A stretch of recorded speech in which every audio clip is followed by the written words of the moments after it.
शालिनी झा फिर आई हूँ आप लोगों के पास आज नए थीम पर कुछ रिप्रेजेंट करने के लिए।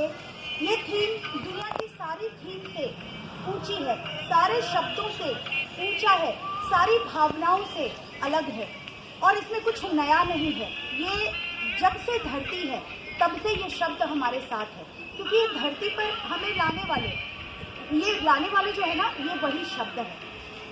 ये आज मैं मदर्स डे पर आपको कुछ भावनात्मक, कुछ सेंटिमेंटल इंफॉर्मेशन दूंगी अपनी एक छोटी सी स्टोरी के जरिए। उसके पहले मैं आपको अपनी माँ की पिक दिखाना चाहूँगी। ये मेरी माँ है, इसलिए मैं नहीं दिखा रही हूँ। मैंने अपनी माँ को इस पूरे जीवन कभी किसी तरह की कोई डिमांड करते हुए नहीं देखा, ना अपने पिता से, ना अपने भाई बहनों से। मैंने कभी सुना ही नहीं कि इनको कुछ चाहिए। शायद दुनिया की सारी माएँ ऐसी ही होती है, उनको कुछ चाहिए नहीं होता है।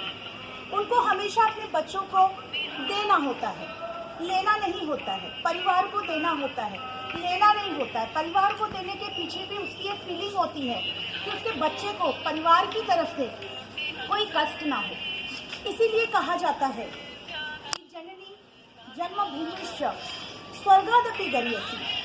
माँ का और जिस जन्मभूमि पर हम जन्म लिए हैं उसका स्थान स्वर्ग से भी ऊपर है, उसकी बराबरी कोई नहीं कर सकता।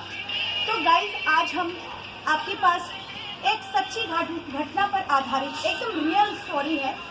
इसमें कुछ भी फेक नहीं है, कुछ भी हाइपोथेटिकल नहीं है, कुछ भी नया नहीं है। ये बहुत ही पुरानी स्टोरी है और ओरिजिनल है।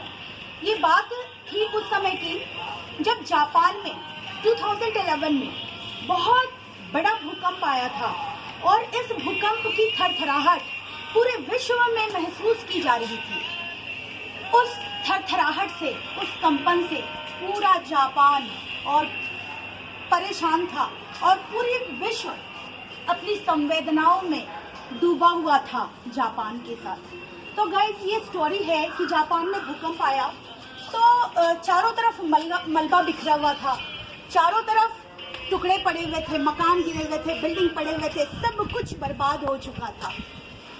उसी समय क्या होता है कि लोग आते हैं जिनको मलबा हटाना था, जिनको सारा कचरा हटाना था, वो सारे लोग आते हैं और वो लोग अपने ड्रेसेस में पूरे फोर्स के साथ आते हैं और पूरे मकान का जो कचरा था, मलबा था, उसको हटाया जा रहा था। उसी समय क्या होता है कि एक मकान में जो मकान गिरी हुई थी उसमें कुछ दरार पड़ी हुई थी। उस दरार में से जो बाहर में आर्मी थे ना, वो झांक कर देख रहे थे कि एक्चुअली उस दरार में है क्या। तो अंदर से कुछ आवाज़ आ रही थी, आवाज़ नहीं आ रही थी, तो सभी को लगा कि उसके अंदर में कोई नहीं है। मगर फिर एक आर्मी ने ध्यान से देखा तो लगा कि जैसे हम प्रेयर करते हैं ना, इबादत करते हैं, झुकते हैं, अल्लाह की इबादत करते हैं, उसी तरह से उसी शेप में एक लेडी ऐसे बैठी हुई थी। ऐसा आभास हो रहा था कि वो ऊपर वाले की इबादत कर रही है, या फिर जैसे नमाज पढ़ते हैं या हम जैसे मंदिर में अपने सिर को झुकाते हैं, बस उसी शेप में वो झुकी हुई थी और सब कुछ बेकार सा था, निर्जीव। तो उस बंदे ने उसको ट्राई किया कि क्या है, तो उसको लगा कि उसका शरीर बिल्कुल ठंडा हो चुका है और वो मर गई है, ठीक है। और वो वहाँ से जाने लगा और उसके ऑफिसर ने पूछा कि क्या हुआ, तुमने क्या देखा। उसने कहा कि एक औरत है अंदर और वो मर गई है, वो उसको निकालने से कोई फ़ायदा नहीं है, बहुत कोई ज़रूरत नहीं है उसको निकालने की। फिर सब आगे बढ़ गए। जब वो आगे बढ़ते हैं तो गाइस क्या होता है, उसका जो ऑफिसर है ना, उसका दिमाग उसी लेडी पे लगा हुआ था। तो ऑफिसर बोलता है कि नहीं, मेरा माइंड है ना थोड़ा डिस्टर्ब हो गया है, हमको देखना चाहिए कि पता नहीं क्यों ये जो घर है ना मुझे बार बार खींच रहा है, अपनी ओर बुला रहा है। जरूर इस मकान के अंदर में, इस घर के अंदर में कुछ ऐसी बात है, हमें देखना चाहिए। उन लोगों ने क्या किया, उस दरार को थोड़ा बना दिया और अंदर जाने के लिए रास्ता बनाया, ठीक है।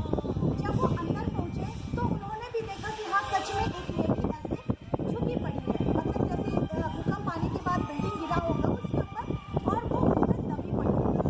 जब सारे मलबे को हटाया गया, सारी गंदगी को हटाया गया, तो उन लोगों ने क्या देखा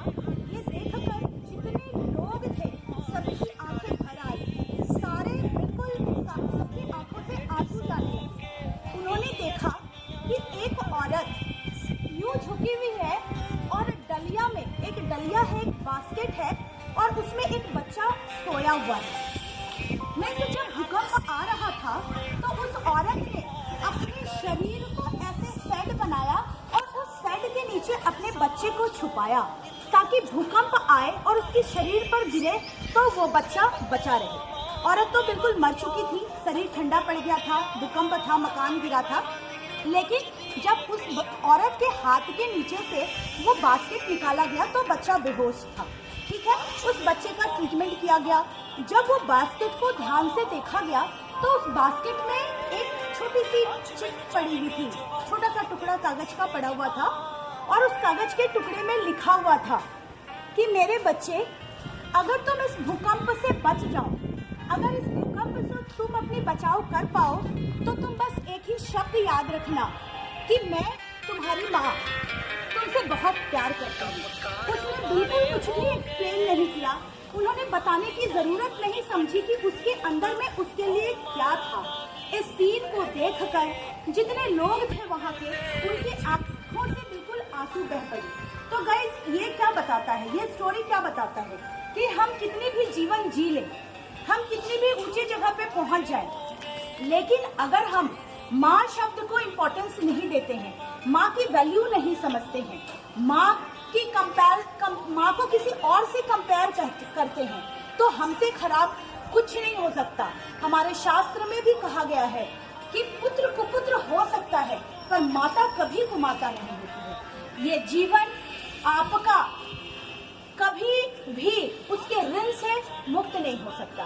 तो गाइस, आज की स्टोरी मेरी बहुत छोटी थी मगर अच्छी स्टोरी थी मदर्स डे पर। ऐसे तो माँ के लिए जितना बोला जाए कम है। आपको अगर मेरी स्टोरी अच्छी लगे तो आप इस वीडियो को लाइक करेंगे और क्या करेंगे, सब्सक्राइब करेंगे। Thank you, bye bye.